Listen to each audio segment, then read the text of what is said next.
السلام علیکم. دا ګورې دا زما د 2014 میلادي کال ټیوشن دی. بیلکس په نوم باندې و، بي معنا بیسک انګلیش لینګویج انسټیټیوټ فار کمیونیکیټیو سکلز، انګلیش لینګویج انسټیټیوټ. او بیا یو کال 10 میاشتې تقریبا دا وچلېد، دی مې نوم بدل کړو القریب لرنینګز. دا زمونږ هغه زړه حجره ده، په دې کې به ما دغه کوله چې زه استاد شوم. دا اوس کندر پروت دی، اوس نوی چې دی دغه دیوال نه پاته دغلته دی القریب. دا اوس داسې پراته دی، اوس پکې دغه خشاک مشاک پکې پراته دي.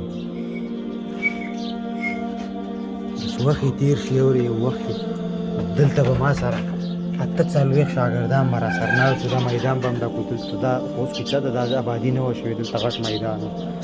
دا زما ټیوشن دی بیلکس، حجره مې بېلېږي. وخت د دغه په شان تېرېږي، د باد په شان هر څه پناه کېدونکي وي. اگر چې د هغې نه مال الله ښه راکړو، خو دا پناه شو. بیلکس نوم او د دروازې نوم پاتې دی، نور هر څه یې ختم شو.